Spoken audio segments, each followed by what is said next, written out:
பிரெண்டோட் சினர்களுக்கு வணக்கம். தாவேக அரசுல மட்டும்தான் 8 தலித் அமைச்சர்களை நாங்க நியமிச்சிருக்கோம். பெருமை பாராட்டும் விஜய். தலித் அமைச்சர்களை போட்டு என்ன பிரயோஜனம்? கேள்வி கேட்கும் பா ரஞ்சித்.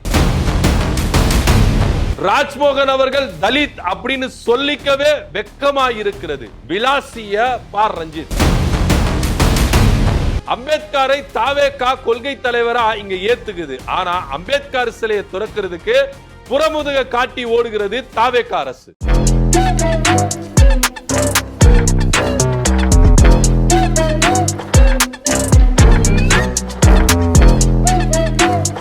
தமிழ்நாட்டுல தாவேகா ஆட்சி அமைஞ்ச உடனே அவங்க சாதனைகள் செய்தாங்களோ இல்லையோ, பெருமைகளை மட்டும் என்ன பண்றாங்க, அனுதினமும் போற்றி பாராட்டுகிறார்கள் அப்படின்னு சொல்லலாம். இதுல முக்கியமா சொல்லணும்னா, எந்த ஆட்சியிலையும் தலித்துக்கு இவ்வளவு பிரதிநிதித்துவம் கொடுத்திருக்கிறாங்களா அமைச்சரவையில அப்படின்னா கிடையவே கிடையாது அப்படின்னு ரேஞ்சு கூட பேசியிருக்காங்க.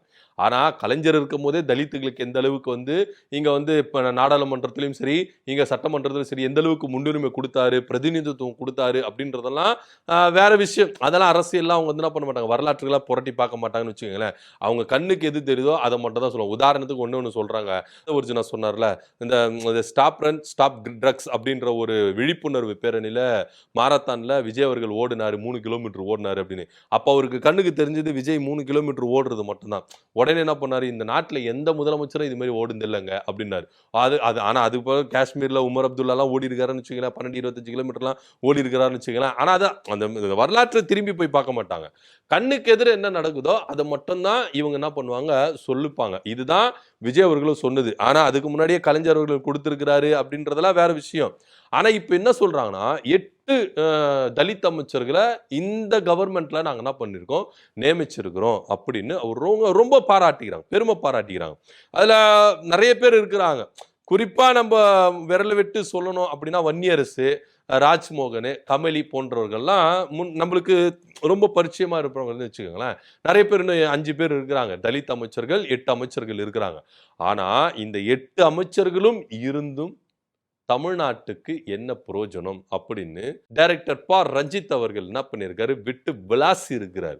ஒன்னுத்துக்கும் பிரயோஜனம் கிடையாது. இந்த தலித் அமைச்சர்கள் அப்படின்னு இருக்கிறாங்களே கண்டி, தலித்துகளுடைய உரிமைகளுக்காக இவங்க என்ன குரல் கொடுத்தாங்க? இதுல ராஜ்மோகன் அவர்களை விட்டு விளாசுறாரு பாருங்க.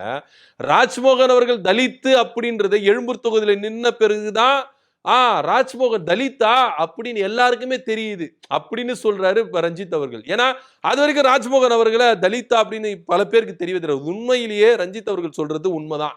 ஏன்னா நிறைய பேருக்கு ராஜ்மோகன் அவர்கள் தலிதா அப்படியா, நம்மளுக்கு தெரியவே தெரியாதுப்பா அப்படின்ற மாதிரி தான் எல்லாருக்குமே தெரியும். ஆனா அவர் ஜெயிச்சு எம்எல்ஏ ஆகி அமைச்சரான பிறகுதான் தலித்துப்பா இவரு அப்படின்னு. ரஞ்சித் அவர்கள் என்ன சொல்றாரு அப்படின்னு பாத்தீங்கன்னா, ஆம்ஸ்ட்ராங் அண்ணாவுடைய வழக்குல அவரு சில விஷயங்கள் சொன்னாரு. அதுதான், அதை தவிர்த்துட்டு தலித்துடைய உரிமைகளுக்காகவும் தலித்துக்காகவும் எந்த இடத்துல எப்போ அவரு நின்று இருக்கிறாரு. அவர் அப்பவே யூடியூபரா என்ன பண்ணிருந்தாரு, பிரபலமானவர். மேடை பேச்சுகள்ல, பட்டிமன்றங்கள்ல ராஜ்மோகனுக்கு ஏற்கனவே ஃப்ரேம் உண்டு, அதுல எந்த வித மாற்றம் இல்லை. இன்னும் தாவேக்கால வந்துதான் அவருக்கு பிரபலமானாரு, அறிமுகமானாரு அப்படின்றத சுத்த பொய். அதுக்கு முன்னாடியே அவர் பிரபலமானவர் தான். டிவி நிகழ்ச்சிகள்ல, பட்டிமன்றங்கள்ல யூடியூபரா அவர் என்ன பண்ணாரு, ராஜ்மோகன் பிரபலமானவரா தான் இருந்தாரு. அதுல எந்த வித மாற்று கருத்தும் இல்லை. அப்படி இருக்கும் பொழுது அப்பவே நீங்க பிரபலமா இருந்தீங்களே, எந்த தலித்துகளுக்காக, எந்த தலித்தின் கொடுமைகள் நடக்குதோ அங்க எல்லாம் இவர் குரல் கொடுத்திருக்கிறாரா? அரசியல்ல இவர் ஈடுபட்டு இருந்திருக்கிறாரா? கிடையவே கிடையாது. அதாவது தலித்துகளுக்கு எங்கன்னா ஒரு இடத்துல அநீதி நடந்தா தலித் அமைப்புகள் உடனே என்ன பண்ணுவாங்க, பொங்கி எழுவாங்க.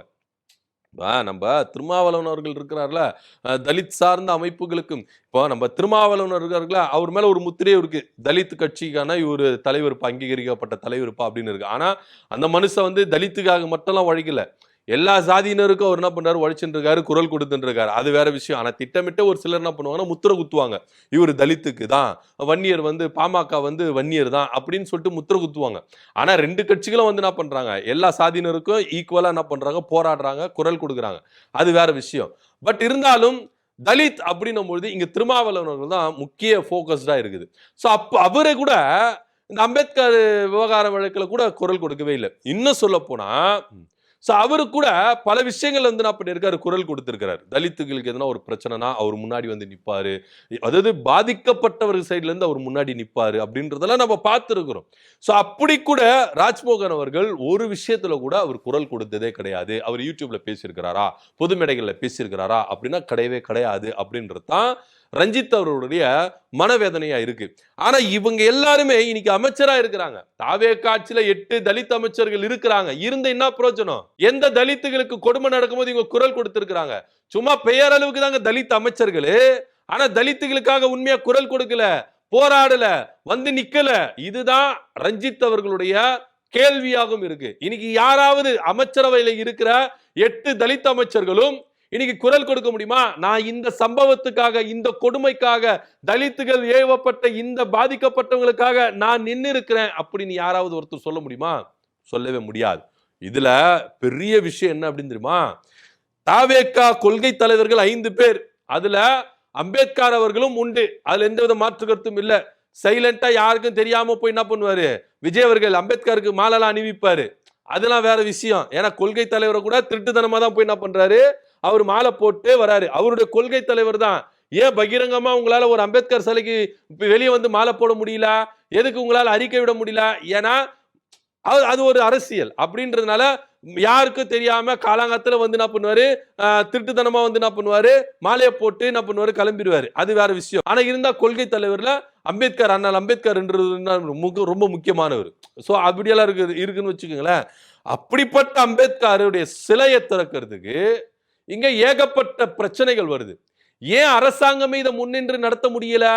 ஏன் நடத்துறதுக்கு விஜய் முன் வரல? இங்க 2 பிரிவினருக்கு வந்து சண்டை நடக்குதுங்க. சேலம்ல அம்பேத்கர் சிலையை திறக்கிறது 2 பிரிவினருக்கும் சண்டை வருது, பிரச்சனைகள் வருது, போராட்டங்கள் வெடிக்குது. உடனே ஸ்டாப் பண்றாங்க.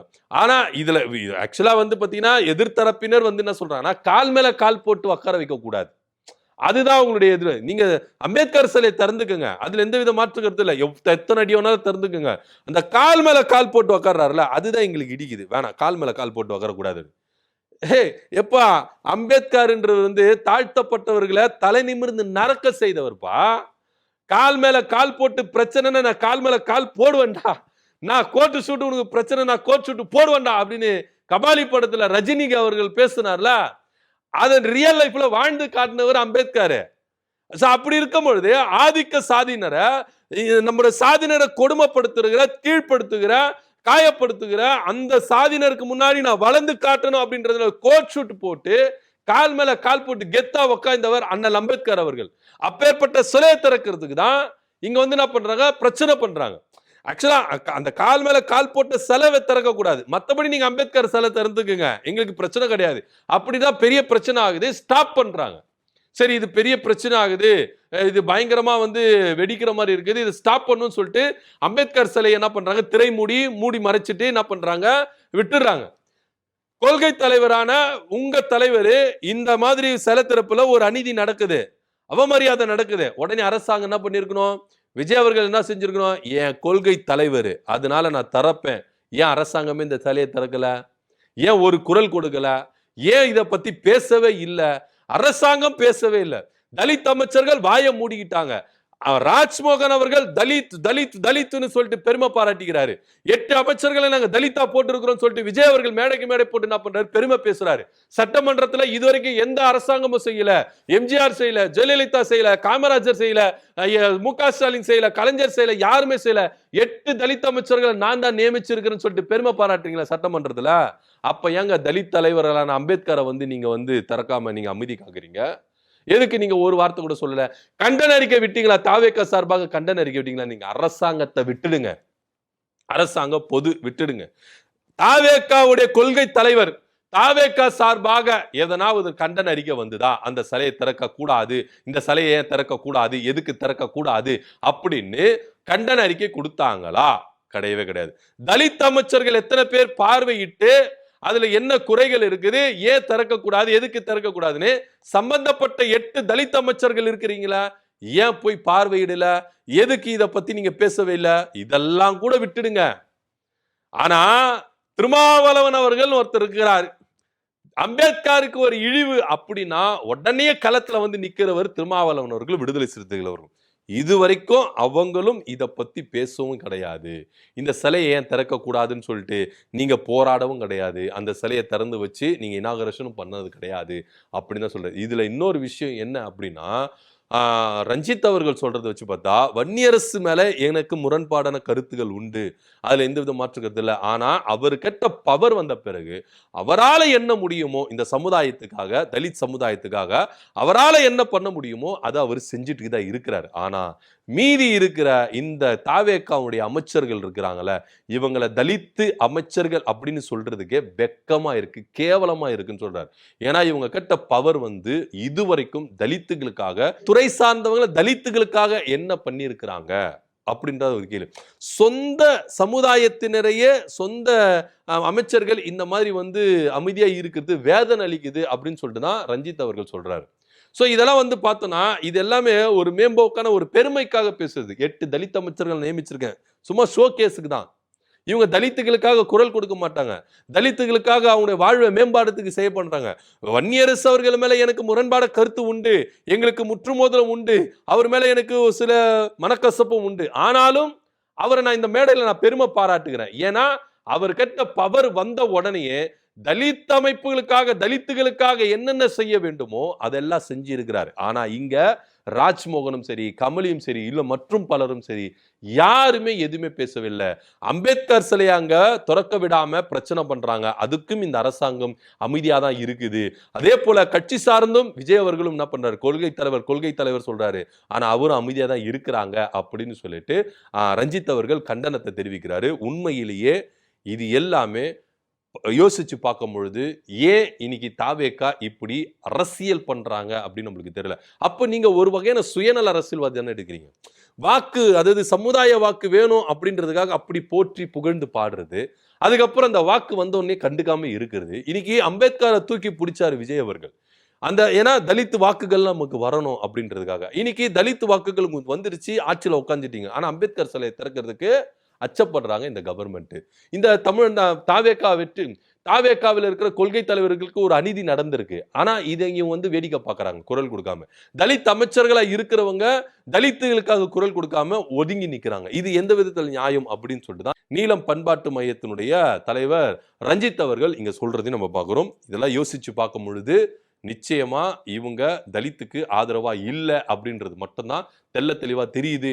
சோ இது எல்லாமே பெருமைக்காக இவங்க செய்யறாங்களே கண்டி, உண்மைக்காக தலித் சமுதாயம் மேலோங்கி வரணும் அப்படின்றது இல்ல அப்படின்றதையும் மன கஷ்டத்தோட ரஞ்சித் அவர்கள் சொல்றாரு. இதை பத்தியோட கருத்து அப்படி கமெண்ட் பண்ணுங்க. நன்றி, வணக்கம்.